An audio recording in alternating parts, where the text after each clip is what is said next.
Duterte nanawagan sa kanyang mga suporter. GMA News ito ha. Nanawagan si Digong sa kanyang mga suporter. Ma'am Susan, hello po. Alam niyo ang sabi ni Digong, huwag niyong masyadong bastusin, huwag kayong masyadong umipal kasi mas lalong didihado at mas lalong maiipit si Digong sa ginagawa ninyo. Hindi porket sumisigaw-sigaw kayo sa harapan ng dahig. Tignan nyo naman yung resultang ginawa ninyo sa Qatar.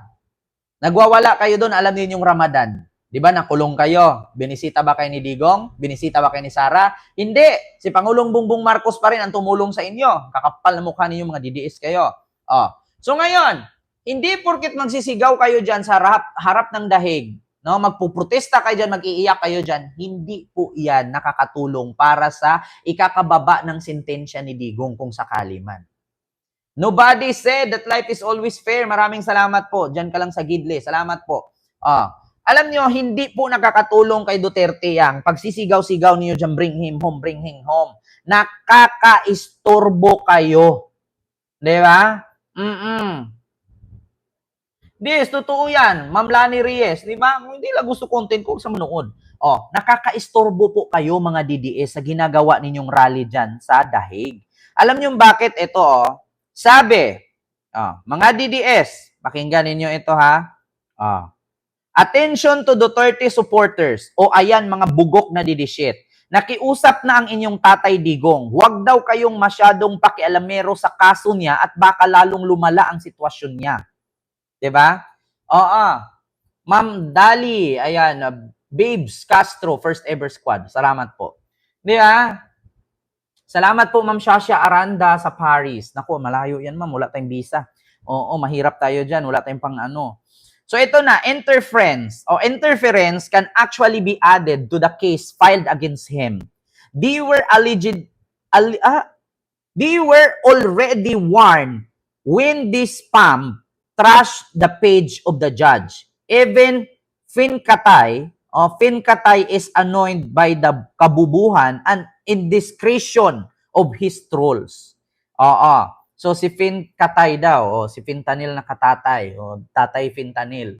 Alam daw niya na annoyed by kabubuhan and indiscretion of his trolls. Kaya nanawagan si Digong. Diba? Nakakaisturbo kayo. At wag nyo masyadong alam nyo, meron ngang nagrally sa Mindiola na sinita ng pulis. Bakit? Ang permit nila, di ba, ang rally nila is mula umaga hanggang hapon. Alam nyo, hanggang alas 10 ng gabi, nasa gitna pa rin sila ng Mindiola. Ngayon, nung sinaway sila ng otoridad ng mga kapulisan, alam mo ang sigaw nila, bakit kami na lang lagi ang sinisita ninyo? Hindi kami masusunod sa inyo, wala kaming batas na susundin kasi yung leader namin pinakulong ninyo. Alam nyo, yan ang sagot nila sa kapulisan.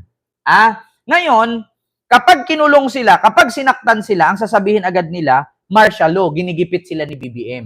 Ang permit kasi ninyo to rally, umaga hanggang hapon. Pero yung rally ninyo, umabot ng alas 10 sa Mindiola. Ngayon, nung sinita kayo, sasabihin ninyo, hindi kami nakikinig sa inyo mga pulis. Walang batas-batas sa amin. Tapos, pag hinuli kayo, tapos hindi napatupad ang maximum tolerance, sasabihin ninyo, ginigipit kayo.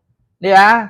So ito, Rodrigo Duterte asks supporters not to discuss ICC case. Ayan tigilan nyo daw. Ma'am Cheryl Andres, hello po. Kay Angelo Branzuela, hello po. Tigilan nyo daw. Sabi niya, Rodrigo Duterte asks supporters not to discuss ICC case. Former President Rodrigo Duterte has called on his supporter to refrain from commenting on his ongoing crimes against humanity case at the International Criminal Court. Di ba? Ma'am Marites, hello po. Ma'am Litriez, hello po. Ngayon, during the gathering in The Hague to mark Duterte's 80th birthday, the Vice President Sara Duterte conveys several message from her father emphasizing his request for supporters to allow the legal process to proceed without external interferences.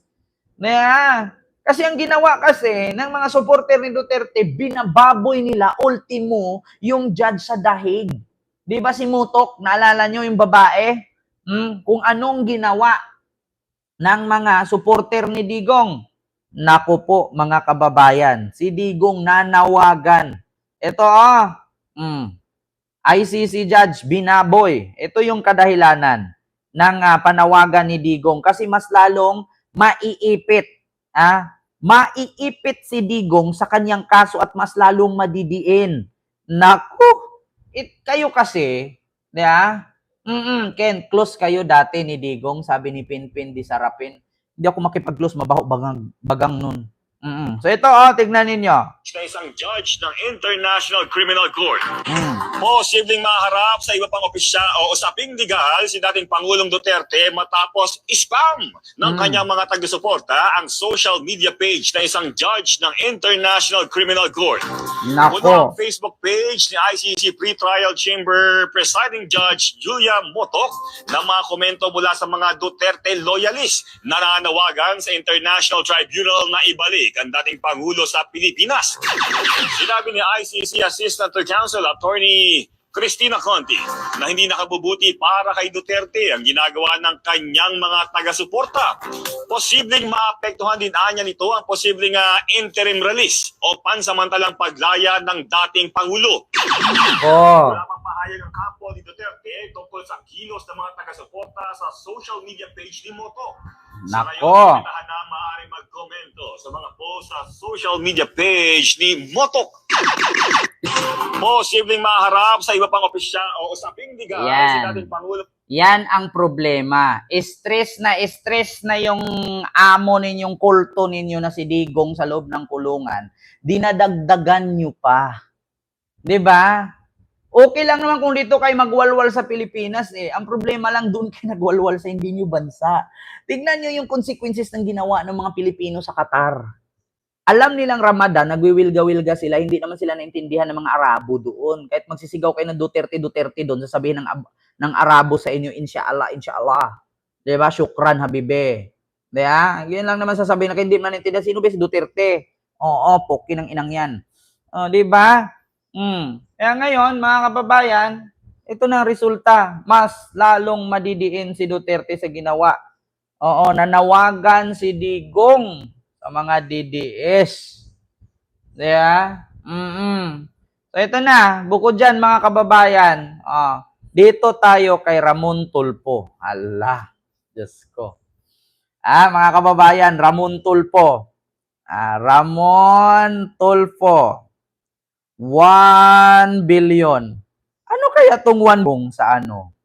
Mga kababayan, sa Malacanang. Hala, Diyos ko. Mga kababayan, mayroon dang 1 million na 10 bag na tag 100 million na iwan, no? Sa loob. Ni Digong sa loob ng Malacanang. Ito yung post ni Ramon Tulfo, mga kababayan. Ito na.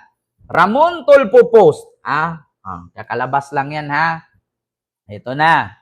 Sinong nakaiwan ng perang cash na 1 billion? Nako, saan kaya galing ito? Hindi ako naniniwala dyan. Huwag ka maniwala, basta ako nagsabi. Ito ha. Kung ito fake news, pwede yung kasuhan si Ramon Tulfo. Shinare lang natin. Nag-react lang tayo. Hindi naman tayo nagsabing kay Digong ito. Nagbabasa lang. Sinong nakaiwan ng perang cash na 1 billion sa Malacanang noong turnover ng administrasyon ni Digong kay BBM? Yan ang isang sikreto daw na ayaw ibunyag ni BBM upang huwag daw masira ang pangalan ng kanyang predecessor na si Rodrigo Roa Duterte. Halaka. My God, kumusta na? Noong panahon na yon ay magkasanib pa si BBM at Sara na anak ni Digong. Ang limpak-limpak na salapi ay nakita raw sa isang kwarto.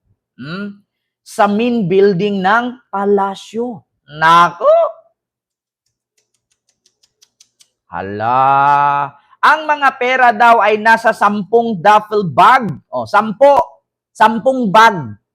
Naglalaman ng tag 100 million. So pag 10, 1 billion nga naman. Each containing 100 million kada bag. Nako, mga kababayan.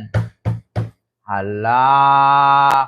naiwan yata sa cabinet ito sa sobrang madali or di kaya baka share ito kay BBM na wag mo ipasara yung pugo, sa'yo na yung 1 billion. Alo! Sabi sa aking espiya ay baka naiwan ang malaking pera dahil sa pagmamadali. Nako! Pagmamadali. Ala!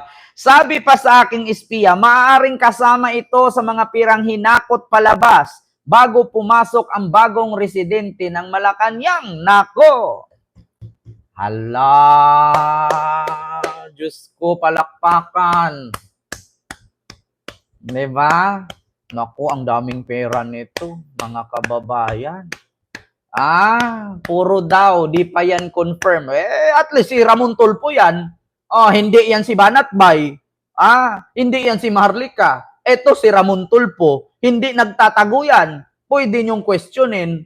Si Trillanes nga, hindi makasukasuhan ni Digong. Si Ramon Tulfo pa kaya. Game over. Hala, naku mga kababayan. God bless Philippines talaga. God, God protect the Philippines. Lord. Hala, Diyos mio Marimar. May pasabog si Ramon Tulfo kay Digong Oh. during turnover ng Malacanang kay PBBM.